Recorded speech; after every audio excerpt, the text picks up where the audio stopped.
નમસ્કાર વિદ્યાર્થી મિત્રો, હવે આપણે આગળ જોઈએ કે બે વિદ્યુતભારો ±10 માઇક્રોકુલમ એકબીજાથી 5 mm જેટલા અંતરે મૂકેલા છે.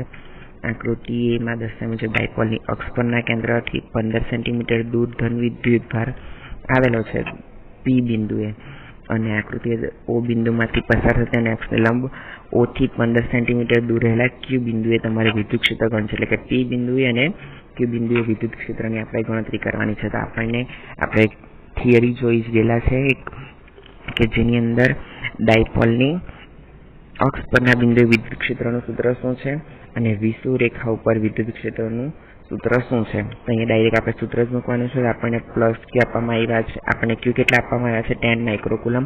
10 માઇક્રોકુલમ એટલે એને શું લખાય, 10 ઇન્ટુ માઇક્રો છે એટલે 10⁻⁻6, અહીંયા 10⁻⁻⁰ છે -6 પ્લસ એટલે 10⁻⁻5 આપણને મળે છે, એટલે 10⁻⁻5 કુલમ મળ્યા છે. બંને વચ્ચેનું અંતર જો અહીંયા શું આપવામાં આવ્યું છે કે બંને વિદ્યુતભારો એકબીજાથી કેટલા અંતરે છે, 5 mm ના અંતરે છે. 5 mm ના અંતરે છે એટલે અહીંયા આપણે 2a લીધા છે. આપણે થિયરીમાં જોયું હતું કે -q વિદ્યુતભાર છે, અહીંયા +q વિદ્યુતભાર છે. બંને વચ્ચેનું અંતર જ્યારે 2a જેટલું હોય છે ત્યારે આખી જે રચના બને તેને ડાયપોલ કહેવામાં આવે છે. એટલા માટે અહીંયા 2a કેટલા છે, 5 mm છે. mm છે એટલે મિલી છે, તેને ફેરવો તો 10⁻³ અને અંતર r કેટલું આપવામાં આવે છે, બરાબર 15 સેન્ટીમીટર. સેન્ટીમીટરને મીટરમાં ફેરવો તો 10⁻². હવે આપણે વાત કરીએ, પહેલું શું કીધું છે કે ડાયપોલની અક્ષ પરના બિંદુ વિદ્યુત ક્ષેત્રનું મૂલ્ય. ડાયપોલની અક્ષ પરના બિંદુ વિદ્યુત ક્ષેત્રનું સૂત્ર શું છે, 2kp/r³. p નું સૂત્ર શું છે, p = 2a × q. તો 2kq, p ની બદલે q × 2a મૂક્યા અને /r³. k ની વેલ્યુ શું છે, 9 × 10⁹ q તમને આપવામાં આવે છે 10⁻⁵ અને 2a ની વેલ્યુ કેટલી આપવામાં આવે છે, 5 × 10⁻³ અને r ની વેલ્યુ કેટલી છે, 15 × 10⁻², અને એનો પાછો કેટલો લેવાનો છે, ક્યુબ. તો તમે એનો જે ગુણાકાર ભાગાકાર કેલ્સી પર કરશો એટલે તમને કેટલો જવાબ મળે છે, 2.66 × 10⁵ a થી b તરફ. કેમ આપણે અહીંયા a થી b તરફ લઈએ છીએ, કારણ કે આપણે એની જે થિયરી છે તેની અંદર વાત કરેલી હતી કે ડાયપોલમાં વિદ્યુત ક્ષેત્રની ડાયપોલની જે રેખા છે, એ ડાયપોલ મોમેન્ટ છે, તેની દિશા કઈ હોય છે, ઋણ વિદ્યુતભારથી ધન વિદ્યુતભાર તરફની, અને ત્યાં જે વિદ્યુત ક્ષેત્ર મળે છે તેની દિશા પણ કઈ હોય છે, p ની દિશા. અને p ની દિશા કઈ છે, ઋણ વિદ્યુતભારથી ધન વિદ્યુતભાર. એટલે અહીંયાની જે દિશા છે તે આપણને કઈ મળવાની છે, a થી b તરફની મળવાની છે. હવે આપણે વાત કરીએ ડાયપોલના વિષુવ રેખા પરના બિંદુ માટે.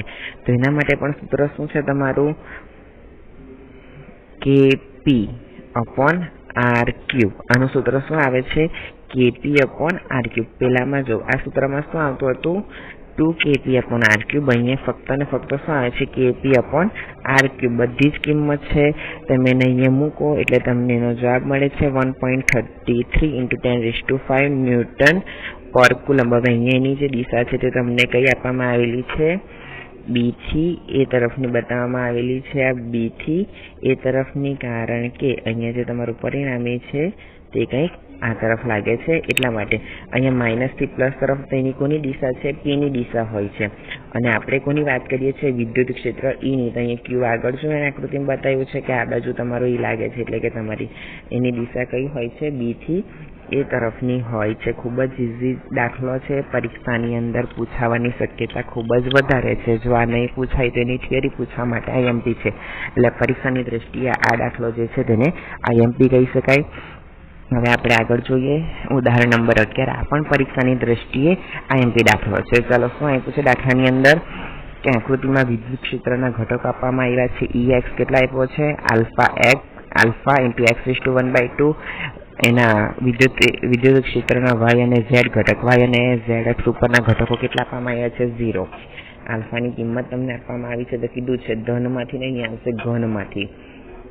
સમઘન લંબઘન આવે ને તે ઘનમાંથી ફ્લક્સ અને ઘનની અંદરના વિદ્યુતભારની ગણતરી કરો.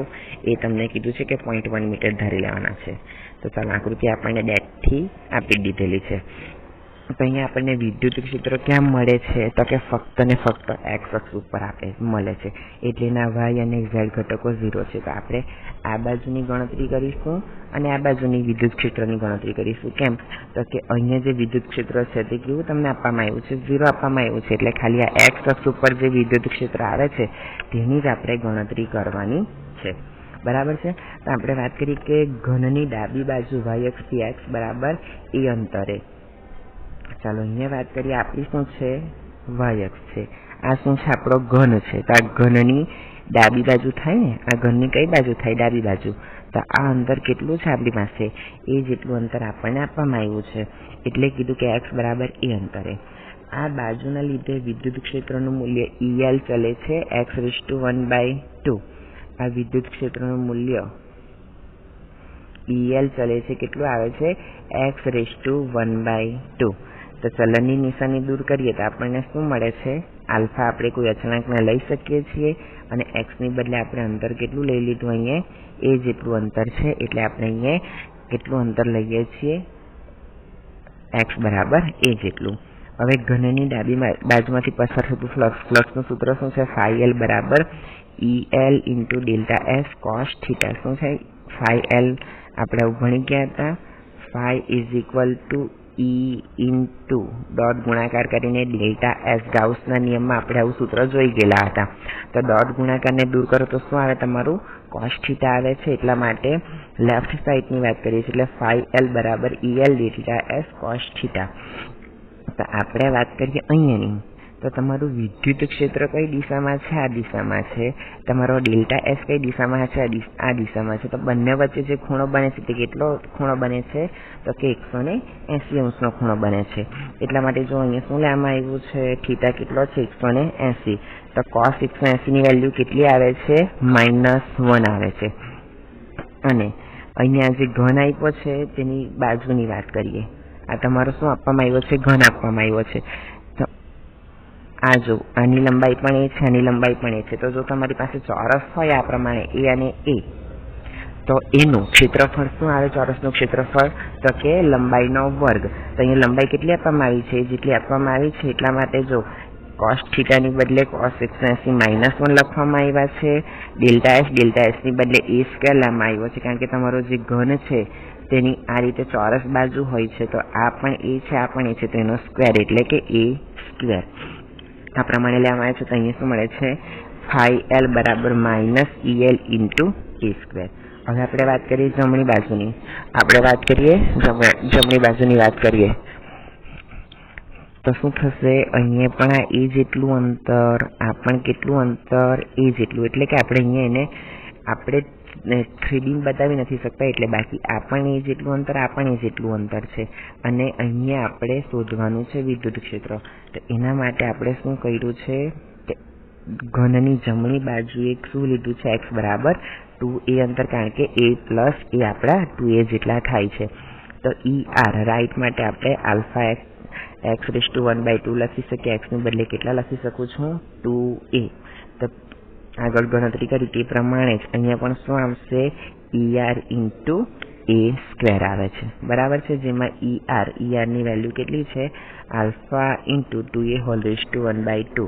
તો ઘનમાંથી પસાર થતું ફ્લક્સ લેફ્ટ સાઈડ પરથી પસાર થાય છે અને રાઈટ સાઈડ પરથી પસાર થાય છે. બંનેનો સરવાળો કરીએ તો -EL + a² + ER × a². આ બંનેને પ્લસ વાળાને આગળ લીધું, માઇનસ વાળાને પાછળ લીધું. હવે બંને કોમન શું દેખાય છે, a². તો a² કોમન કાઢો તો ER - EL. ચલો, ER ની વેલ્યુ શું છે, આલ્ફા 2a⁴1/2 - આલ્ફા a⁴1/2. તો બંને જગ્યા આલ્ફા છે તો તેને પણ કોમન લીધો. અહીંયા જો એની 1/2 ઘાત, અહીંયા પણ એની 1/2 ઘાત, તેને પણ કોમન કાઢી લીધી. અહીંયા 2 ની કેટલી ઘાત વધે છે, √2. તો અહીંયા લખ્યા √2. અહીંયાથી તો બધું બહાર આવી ગયું, એટલે અહીંયા કેટલા લખ્યા, 1. અહીંયા એની કેટલી ઘાત છે, 2 ઘાત. અહીંયા કેટલી ઘાત છે, 1/2. ચાલો, a² + a⁴1/2. તો બંને ઘાતનો શું થાય, સરવાળો. તો a² + 1/2 લસા લેવ તો 2 × 2 4, 4 + 1, એટલે અહીંયા શું આવે છે, 5/2. અહીંયા √2/1 અને √2 એટલે કેટલા, 1.41. અને 1 તો બેઠા જ લખવાના છે આપણે. હવે અહીંયા જો આલ્ફાની કિંમત તમને જે આપેલી છે 800 તે લખી, એની બદલે તમને કિંમત આપેલી છે 0.1 મીટર તે લખી, 5/2. હવે આ જે અને આ બધી કિંમત લખાઈ ગઈ. ચાલો હવે આ તો બેઠા લખ્યા, પણ 0.1 ની 5/2 કેટલા છે? 0.00316. આ જે કિંમત છે તે તમે લોગ ટેબલ પરથી શોધી શકો છો, પણ આપણા ફિઝિક્સની અંદર બને ત્યાં સુધી દાખલા બધા બેઠા જ પૂછાતા હોય છે, એટલે આપણે લોગ ટેબલનો ઉપયોગ નથી કરવાનો. આપણે આ જે વેલ્યુ છે તેને ડાયરેક્ટ ગોખી જ કાઢવાની છે. કેલ્સીની અંદર આ ડાયરેક્ટલી વેલ્યુ તમને મળવાની નથી, એટલા માટે આપણે શું કરવાનું કે આ જે વેલ્યુ છે તે ડાયરેક્ટ ગોખી જ કાઢવાની કે એની આટલી વેલ્યુ આવે છે, અને એના પરથી ગુણાકાર ભાગાકાર કરીએ તો આપણને આવું કંઈક જવાબ મળે છે. હવે આગળ શું કીધું છે કે ગૌસના નિયમ પરથી ઘનની અંદરનો વિદ્યુતભાર, ઘનની અંદર કેટલો વિદ્યુતભાર મળે છે? તો કે Q બરાબર 5 × ε0. ક્યાંથી આવ્યું સૂત્ર? તો 5 નું સૂત્ર શું હતું? Q / ε0. કંઈક સૂત્ર આપણે ગાઉસના નિયમમાં જોઈ જ ગયેલા હતા. 5 તમને મળ્યો છે આટલો, ε0 8.854 × 10⁻12, એટલે એના પરથી આ તમને Q મળી ગયો.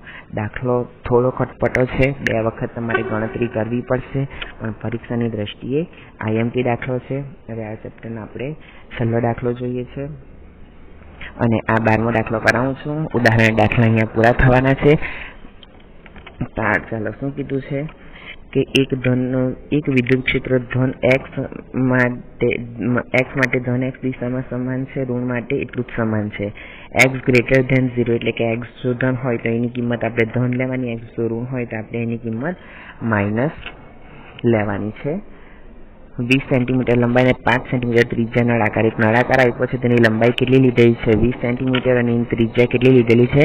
5 સેન્ટીમીટર. બધું તમને આકૃતિમાં આપેલું જ છે. ચાલો શું કીધું છે કે દરેક સપાટ બાજુમાંથી બહાર આવતું ફ્લક્સ કેટલું છે? વક્ર બાજુમાંથી પસાર થતું ફ્લક્સ કેટલું છે? નળાકારમાંથી બહાર આવતું કુલ ફ્લક્સ કેટલું? અને એની અંદરનો કુલ વિદ્યુતભાર. એકદમ ઇઝી દાખલો છે, એકદમ જ ઇઝી દાખલો.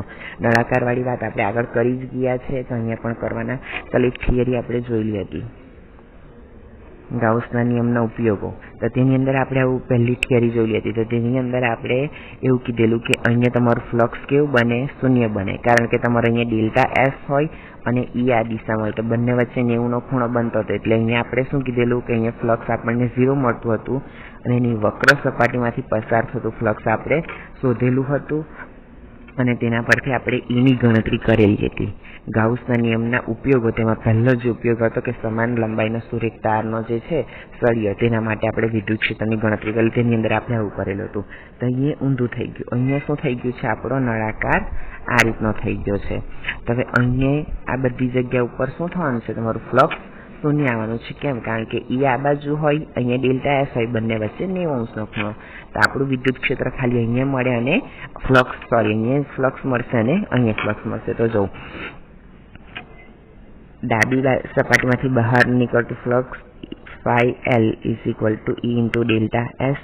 આ તમારો ઈ આ બાજુ છે, ડેલ્ટા એસ આ બાજુ છે, બંને વચ્ચે 180°નો ખૂણો 180°નો ખૂણો છે. એટલા માટે cos 180. હવે અહીંયા આ બાજુ ડેલ્ટા એસ ની દિશા કેવી છે? ઋણ છે. કેમ ઋણ છે? કારણ કે અહીંયા તમારું ઉગમ બિંદુ લેવામાં આવ્યું છે, ને પછી આ બાજુ ડેલ્ટા એસ ની ગણતરી કરતા છે, એટલે ત્યાં ડેલ્ટા એસ કેવો આવે છે? તમારો ઋણ આવે છે. એટલા માટે માઇનસની નિશાની મૂકેલી છે, ને cos 180 કેટલા છે? -1 પ્લસ. ચાલો ડેલ્ટા એસ ની ઈ તો 20 આપ્યા, 200 આપ્યા છે, એટલે એ તો મૂકવાના જ. પણ હવે વાત કરીએ ડેલ્ટા એસ. તો ડેલ્ટા એસ અહીંયા કયો આકાર છે? વર્તુળ આકાર છે. વર્તુળનું ક્ષેત્રફળ શું આવે? πr². એટલા માટે આ પાઈ મૂકવામાં આવ્યો છે. આર એટલે કે એની ત્રિજ્યા કેટલી છે? 5 સેન્ટીમીટર. સેન્ટીમીટરને મીટરમાં ફેરવીએ તો 5 × 10⁻²મીટર. એનો ઉપયોગ અહીંયા કરેલો છે, અને સરવાળો બાદબાકી કરેલા છે. તે જ રીતે હવે જમણી બાજુની વાત કરીએ તો જમણી બાજુમાં શું થાય છે? ઈ પણ આ બાજુ છે, ને ડેલ્ટા એસ પણ આ બાજુ છે. બંને વચ્ચે ખૂણો 0નો બને છે. એટલા માટે cos 0 કેટલા છે? 1. એટલે ∅L અને ∅R બંને કેવા મળે છે? સરખા. હવે નળાકારની વક્ર સપાટી તમને જે સમજાયું ને કે આ છે નળાકારની બધી વક્ર સપાટી. તો અહીંયા શું થાય છે? ઈ આ બાજુ છે, ડેલ્ટા એસ આ બાજુ છે, ઉપર છે. તો બંને વચ્ચે અહીંયા પણ જો આ પણ કેટલો ખૂણો બનાવે છે? 90°નો ખૂણો બનાવે. cos 90 કેટલા થાય છે? 0. એટલે વક્ર સપાટીમાંથી પસાર થતું ફ્લક્સ તમને કેવું મળે છે 0. તો નળાકારમાંથી બહાર નીકળતું કુલ ફ્લક્સ તમને કેટલું મળવાનું છે 5L + 5R + 5C. તો 1.57 અને આ કેટલું મળે છે 0. તો 5 કેટલા મળ્યા 3.14. આગળના દાખલામાં જોઈ ગયા તે પ્રમાણે કે નળાકારની અંદરનો કુલ વિદ્યુતભાર Q બરાબર 5 × ε0. કયું સૂત્ર ε = 5 બરાબર Q/ε0. એ સૂત્રનો ઉપયોગ અહીંયા એને કરેલો છે ને કિંમત જ મૂકી છે, બીજું કશું કર્યું નથી. અહીંયા આપણા ઉદાહરણના દાખલા પૂરા થાય છે. નહીં ખબર પડી હોય તો પર્સનલી મેસેજ કરી ને ફોન કરીને જાણી લેવું, સમજી લેવું. અને સર્ધીના જે દાખલા છે તે તમારે પોતે કરવાના રહેશે અને એમાં પણ નહીં ખબર પડે તો તમારે ફોન કરીને પૂછી લેવાનું રહેશે. હવે નેક્સ્ટ ટાઈમ આપણે બીજા ચેપ્ટરની વાત કરીશું.